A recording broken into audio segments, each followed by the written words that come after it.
So I'm back here.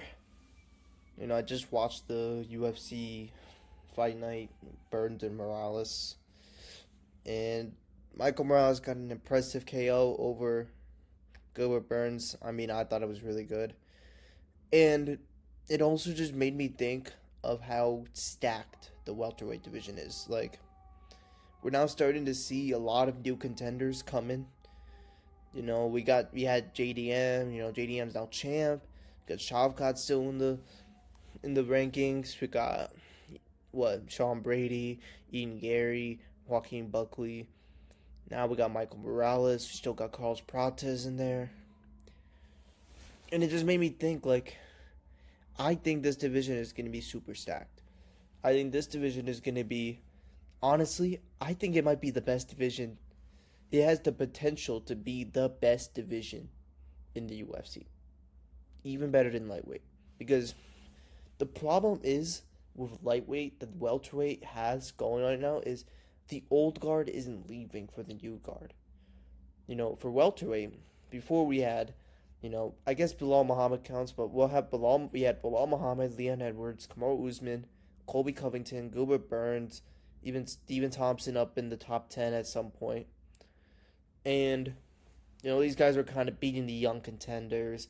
They're keeping their top 5 spots. Leon Edwards was champ. Kamaru Usman wasn't really fighting, so he was still up there.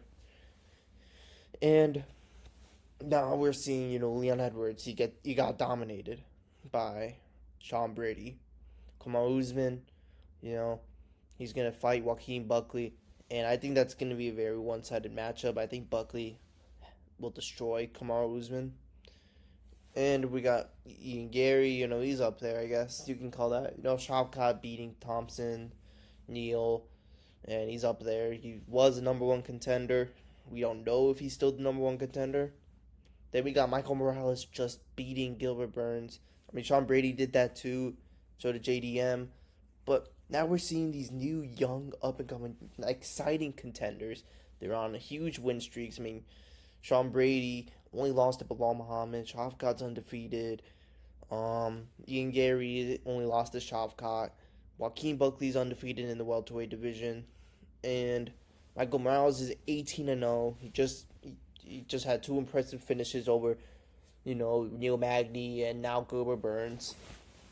And now we're even seeing, like, Kevin Holland. I think Kevin Holland wouldn't be the old guard. But he's still up there. He's still coming up. And I think he might beat Luke in UFC 316. Who knows?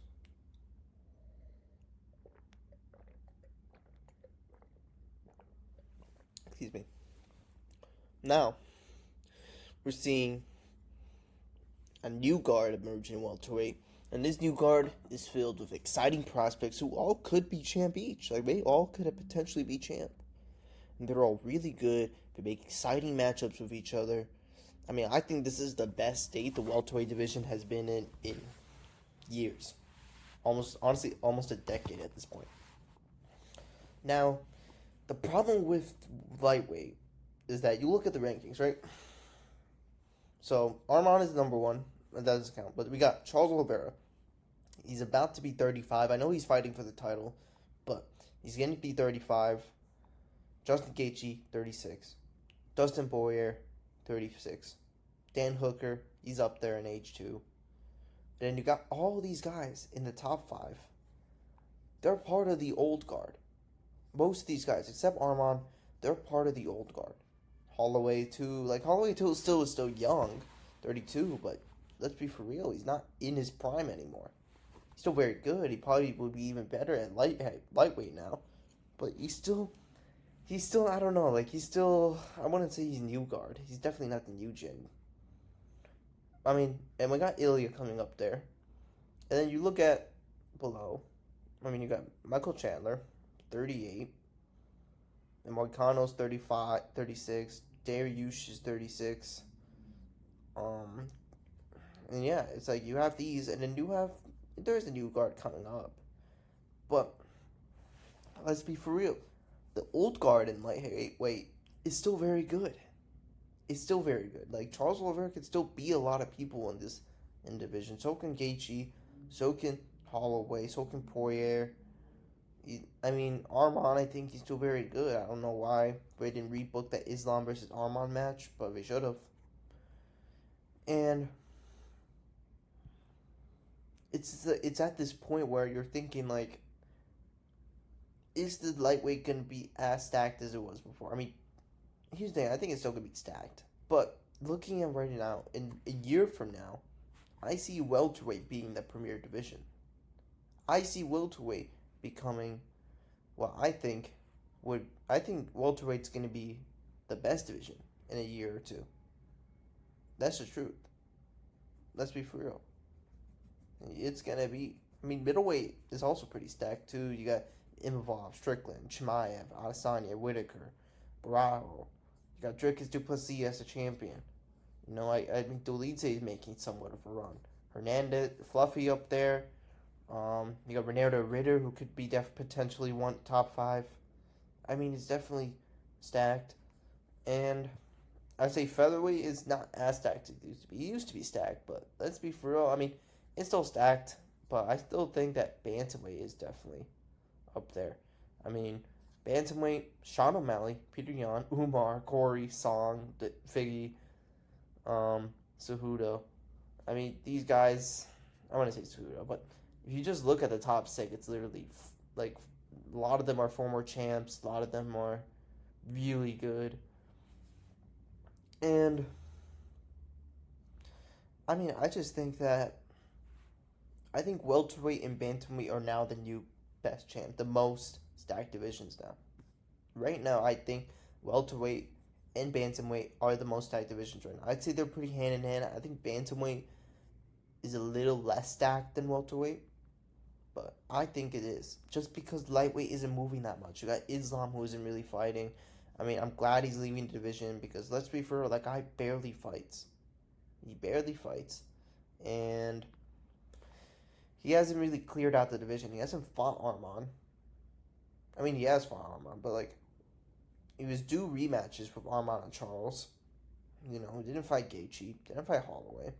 He fought Poirier, but he didn't deserve the shot. And Islam versus Ilya would have been a good fight, but I mean, Islam didn't want to fight Ilya. He decided to go to 170. I don't know how. On a side note, I don't know how Islam will do at 170. I think Jack Della Maddalena is very good. Like, not even just good. Very good.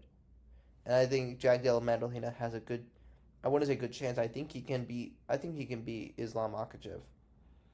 I mean, if Jack Della Maddalena if Dustin can defend Islam's takedowns, I mean, I think Jack's proven himself to be a very good defensive grappler. He's only 28 years old. He's getting better and better. He's entering his prime age right now. And honestly, I don't know why people said the Bilal Muhammad fight was close. I had a 4-1 JDM. It could have very well been 5-0 JDM. It could have. And I think he pieced up Bilal Muhammad. And there wasn't Bilal Muhammad didn't shoot. He couldn't. JDM did a very good job preventing Bilal from being able to use his takedowns. Circling inside the cage, staying in the center, putting pressure on Bilal, backing him up. Bilal does really well and is able to initiate the takedowns when he's the one pushing forward. But JDM did what Bilal does to him, and that's why Bilal couldn't take him down until fourth round when he was gaining some momentum. But I think JDM absolutely pieces up Islam on the feet. I think he'll probably defend Islam's takedowns way easier than Bilal. Bilal's a very strong guy. I wouldn't say I wouldn't say like he's a better wrestler than Islam, but I think he's definitely stronger. He's a lot more thicker, and I think Islam's not that big for 170. I don't think he's big for 170. I mean, let's be real. This man was 178 when he weighed in, when he was in fight night and like out of camp. It doesn't matter out of camp, What matters is fight night. Islam is 178 in fight nights, maybe around 178, 180 at the most. And then you look at JDM. This guy's probably 190, 195. He's a very thick guy. He's a very massive guy. He's tall. He's strong, like really strong. And I just think that I just think that Islam's not going to have as much success against JDM as he does against like a Moicano or an Oliveira. You know, I think JDM has the takedown defense. He has the good scrambles, and he has the striking. So honestly, I think he beat. I think he can TKO Islam. I think it's definitely possible. Bilal got a very good chin. Islam does have a good chin too, but he's never been hit as hard. He's never been hit by someone like JDM. You know, I think the hardest hitter he's faced was a 35-year-old Dustin. Let's be for real. That was the hardest hitter he fought. 35-year-old Dustin. I want to say Dustin was bad in that fight, but let's be real. Dustin didn't look as good as he usually does. But that's because he's 35. He's aging. But JDM is 28. He's still young. So, I mean, I I don't want to go on this whole style tangent though, but yeah, I think welterweight's pretty stacked. I think lightweight's pretty stacked. I mean, uh, fuck. I don't know why I made this video, to be honest. Maybe we can talk about the. We can definitely talk about the UFC 106 event for sure.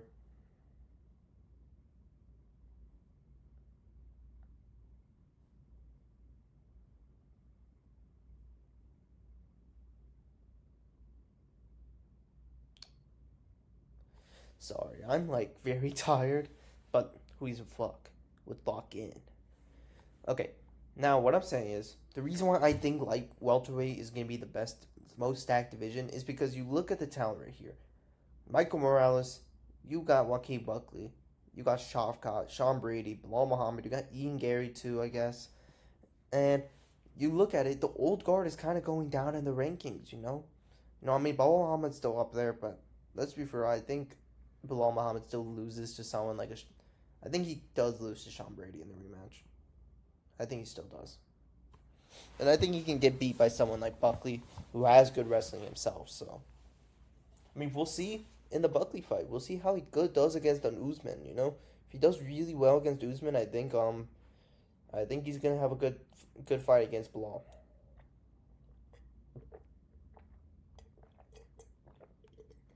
But lightweight will be stacked, but I think welterweight is really on watch. This is gonna be the best division next year. Let's be real. This is gonna be the best division. Anyways, that's the end of the video. Bye.